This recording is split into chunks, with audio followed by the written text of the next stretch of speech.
Friday, we witnessed the wildest Oval Office meeting in American history.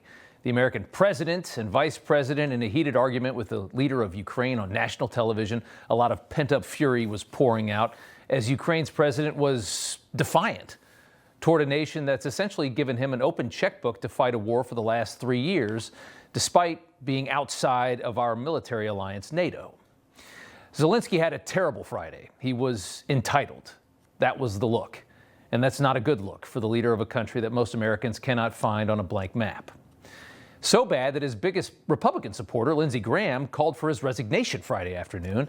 And tonight there are indications that Zelenskyy is nowhere near the about face that will be needed to save this mineral deal and end this war. Telling the Associated Press a deal to end the war in Ukraine is still very, very far away. And that he thinks the United States will still continue to aid his fight as well, is something else that he said over the weekend. Now, of course, this is pure delusion if you understand how the president thinks about this war, and the president responded today. I want to see it end fast. I don't want to see this go on for years and years. Now, President Zelenskyy supposedly made a statement today in AP. I'm not a big fan of AP, so maybe it was an incorrect statement, but he said he thinks the war's going to go on for a long time, and he better not be right about that. That's all I'm saying. Maybe somebody doesn't want to make a deal, and if somebody doesn't want to make a deal, I think that person won't be around very long. So Zelenskyy thinks he's going to skip out on this deal and continue fighting this war with the U.S. support that he has had for the last 3 years. It sounds insane. But let's remember what exactly made him think this way.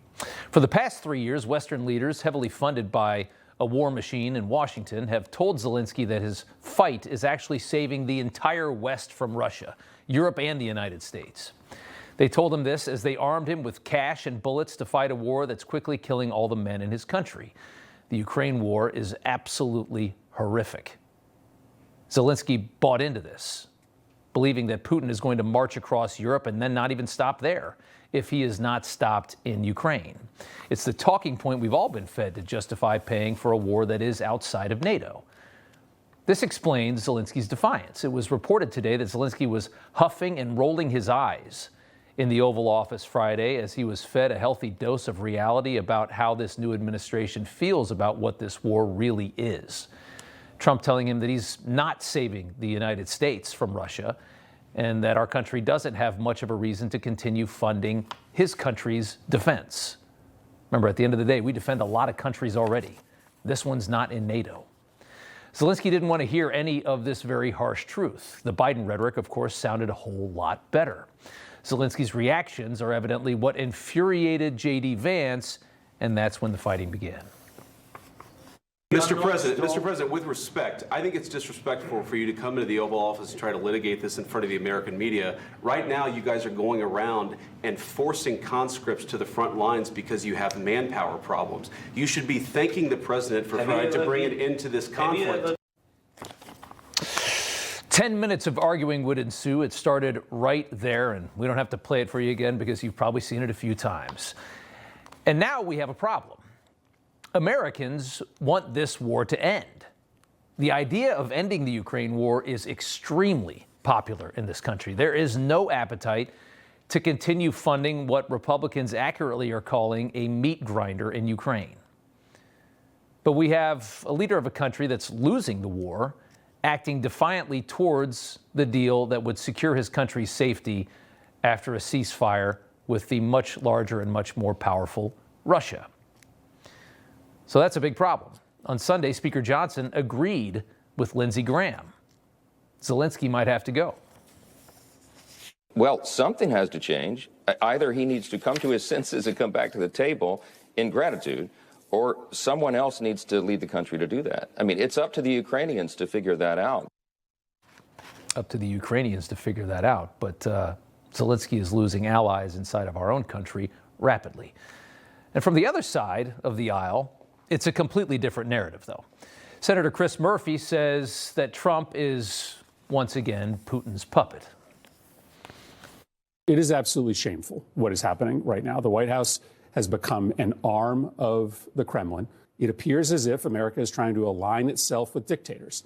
that Donald Trump wants us to have our closest relationships with despots all around the world, because that makes it easier for him to transition America into a kleptocratic oligarchy where Elon Musk and Donald Trump rule and steal from the American people. It's so stupid, and they never stop. A kleptocratic oligarchy where Elon Musk steals from the American people. Again, the billionaire who I don't even think he has a house. He lives on other people's couches, but he can't wait to steal your money. This is the narrative they keep using. These people are exhausting to listen to because they are so dumb, but they're speaking to a very dumb voter base. Chris Murphy has done more than talk like a fool when it comes to this deal, though. He's acting like one as well. Murphy met with Zelenskyy right before Zelenskyy met with Trump on Friday.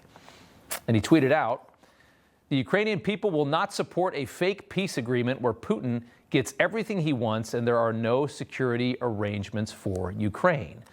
Now, nobody really paid attention to that tweet until after what we saw Friday in the Oval Office, right? But that tweet was actually a really good indicator of what was to come. You had a whole bunch of Democrats that Zelenskyy clearly aligns with on this issue, sitting there goading him into being tough against Trump and not just taking what he offers, right before the Oval Office meeting on national television. So Chris Murphy effectively sabotaged a pending peace deal to end a war. Many are wondering if former Biden staffers also pushed Zelenskyy toward defiance as well. We know they were all very close. We know Obama-Biden loyalists love subverting the will of President Trump. They've been doing it for a very long time.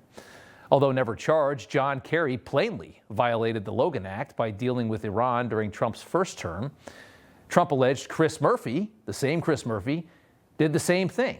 This was back from 2020. Take a listen. I saw that there's a Senator Murphy met with the Iranians. Is that a fact? I just saw that on the way over. Is there anything that I should know? Because that sounds like to me a violation of the Logan Act. So in both of Trump's victories, he was elected after Americans had just had enough of the absolute lunacy that was coming out of Washington. We watched such staggering incompetence that Americans said enough, try anything new. That was Trump in 2016. That was Trump in 2024 as well. In both cases, foreign policy was a big part of the mandate. Americans can't stand the way we operate around the world. We just throw your money at everything because they have too much of it in Washington.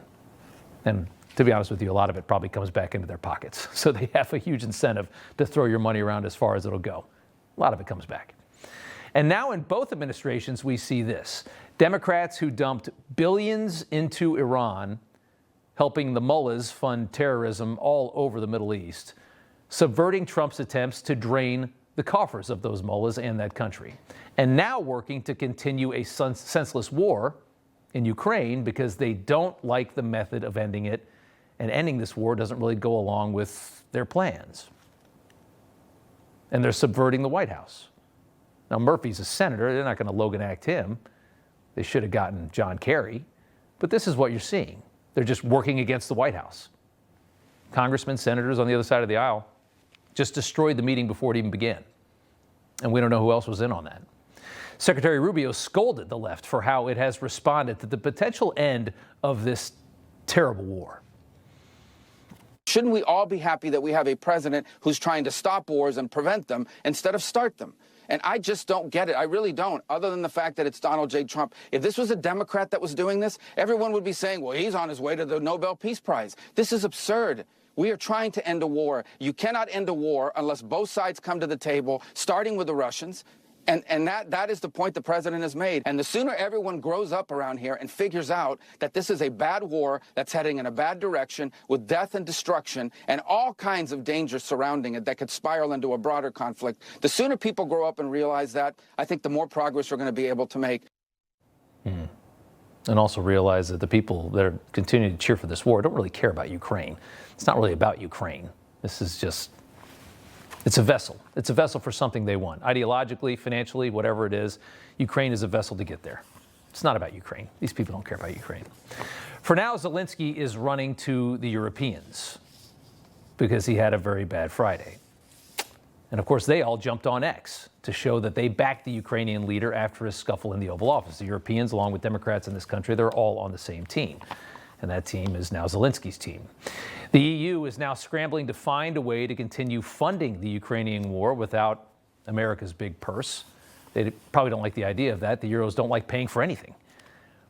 But if they really wanted to support Ukraine in this moment, they could maybe start by defunding their vast support for Russia's side in this war. Because maybe the most ironic thing about all of this is that the loudmouth Europeans that are so vested in helping Ukraine win and defeating Russia fully, last year those Euros bought $3 billion more in Russian gas and oil than they sent in aid to Ukraine. $22 billion to Russia, $19 billion to Ukraine, as they talk all this smack. You know, everybody's reporting the same stories, the same spin. You turn the channel, it's always the same. But not us. We're different. We report the real news. No spin, just the facts.